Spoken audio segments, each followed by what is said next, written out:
28 तान्या में आया बदलाव। जब अनु उसे ये सब कुछ सुना रहे थे तो उसने अनु को एकटक देखा और पूछा, मदद? तान्या को वो मदद बिल्कुल नहीं लग रही थी। किसी एंगल से वो मदद की तरह कुछ था ही नहीं। प्रखर को भी अनु की बातों का मतलब समझ में आ रहा था, इसलिए उसने अनु को उसकी बातों के लिए बहुत बुरा सुनाया और कहा, हमें किसी की झूठी मदद की कोई जरूरत नहीं है और हमारे परिवार ने अभी तक खुद को जैसे भी संभाला है ना, बिना किसी झूठी मदद के वो आगे भी संभाल लेगा।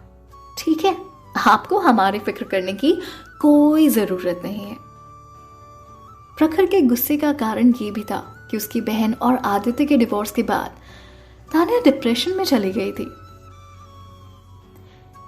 एक मिनट, ये सब आपको मजाक लग रहा होगा, पर मेरी बहन के चेहरे की मुस्कान चली गई थी। और कौन सी माँ अपने इतने छोटे से बच्चे को अकेला छोड़कर आती है? हाँ, ये सिर्फ तब होता है जब उसे मजबूर किया जाता है। कोई माँ अपने बच्चे को छोड़कर नहीं आती अगर उसे मजबूर ना किया जाए। प्रखर अपनी बहन को अच्छे से जानता था कि वो तो कुछ नहीं बोलेगी, चाहे उसने इतने सालों में कितनी ही परेशानियां क्यों ना झेली हो, पर वो अपनी परेशानियों के बारे में किसी को कुछ नहीं बोलेगी। हमेशा बस यही दिखा दी कि आदित्य के परिवार को कितना कुछ सहना पड़ा। इसीलिए शायद प्रखर के मन में आदित्य के प्रति इतनी नफरत भरी थी। वो आदित्य के होने वाली नई बीवी यानी कि अनु को अपनी आंखों के सामने बर्दाश्त नहीं कर पा रहा था। और ये कहीं ना कहीं गलत भी नहीं था, क्योंकि कहीं ना कहीं उसे लग रहा था कि अनु उसकी बहन के जख्मों पर नमक छिड़कना चाहती थी, तो वो उसे तमीज से कैसे बात करता, और वो भी इस लांछन के बाद कि वो हमारी मदद करना चाहती है, झूठी मदद। अनु को उसकी बात का इतना फर्क नहीं पड़ रहा था, क्योंकि उस दिन उसका टारगेट सिर्फ तान्या थी। वो आज घर से टारगेट लेकर निकली थी और वो थी सिर्फ तान्या। उससे फिर से कहा, तान्या, तुम्हें कुछ फर्क भी पड़ता है? हम यहां सिर्फ तुम्हारी मदद के लिए आए हैं, क्योंकि तुम आरव की मां हो। बस बहुत हुआ, अचानक तान्या बोली और अपनी चेयर से उठ गई। उसे जोरदार गुस्सा आ चुका था। उसकी आवाज काफी धीरे थी पर अग्रेसिव थी। अनु की बात उसके गले तक ही रह गई, मानो उसके शब्द उसके गले से बाहर निकलने की हिम्मत ही नहीं कर पाए। तान्या के बोलने और उसके इस तरह से देखने ने उसे एकदम चुप करवा दिया था। उसे लगा शायद उसने तान्या को कुछ ज्यादा ही बोल दिया। तभी वो बोली, तान्या, ये टाइम अपनी इमोशनल होने का नहीं है, अपने चाचा के बारे में सोचो। फिर तान्या ने कहा, तुम चुप रहो, मैं तुमसे बात नहीं कर रही, so better be shut up. Anu बस इतना कहकर चुप हो गई। तुम और खिसियाए हुए बिल्ली की तरह उसकी आंखों में इतना गुस्सा था मानो कहना चाहती हो, ए बदसूरत औरत, तू मुझसे ऐसे बात नहीं कर सकती।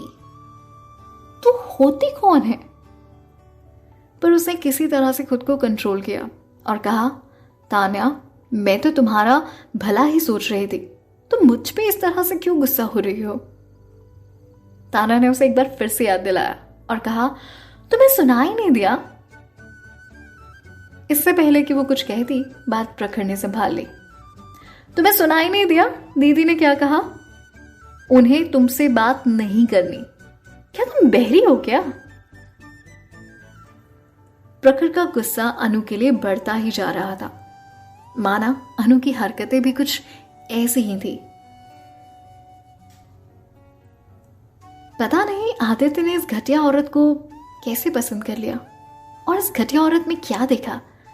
शायद आदित्य का दिमाग खराब हो गया था, क्योंकि ये औरत मेरी बहन की तुलना से एकदम परे है।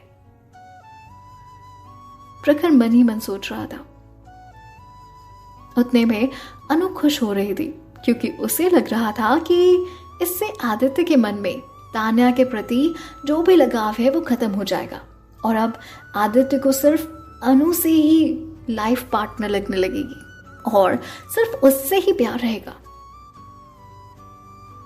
ऐसे या वैसे वो बस अपना मकसद साधना चाहती थी, आदित्य पर इंप्रेशन जमाने का, आदित्य की लाइफ में एंटर करने का, उसकी लाइफ पार्टनर बनने का।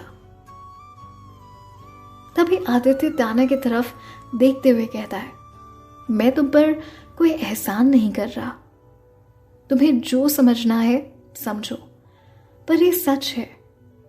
मैं चुप इसलिए था क्योंकि मैं तुम्हें देखकर बहुत शॉक हो गया था। तुम आज बहुत चेंज लग रही हो। शायद ये किसी और ने यहाँ पर महसूस नहीं किया हो, पर मुझे ये बहुत अच्छे से महसूस हो रहा है। तुम हमेशा की तरह आज भी इतना नहीं बोली, पर तुम्हारे अंदर पहले एक अजीब सा डर, एक अजीब सी हिचक हुआ करती थी और तुम्हारी आंखों को देखकर ऐसा लगता था मानो तुम एक अनजान दुनिया में हो। पर आज ऐसा बिल्कुल नहीं लग रहा। आज तुम्हारी आंखों में एक अलग ही चमक दिखाई दे रही है, एक अलग ही लेवल ऑफ कॉन्फिडेंस है तुम्हारा। उसने ये भी कहा, ऐसी चमक तो सिर्फ बहुत कामयाब लोगों के चेहरे में दिखाई देती है, मानो जैसे वो पूरी दुनिया को अपने कदमों में झुकाना चाहते हो। कुछ इस तरह की चमक दिख रही है आज तुम में। ये कुछ ऐसा था जो सिर्फ कुछ महान लोगों को अपने साथ लेकर इस दुनिया में आने का मौका देता था, जो बहुत कॉन्फिडेंस और डिटर्मिनेशन के साथ बात करते थे। उसे ऐसा लग रहा था जैसे जिस तान्या से उसने शादी की थी वो गहरी नींद में सोई हुई थी, जो अब जाग चुकी है और अब वो बदल चुकी है।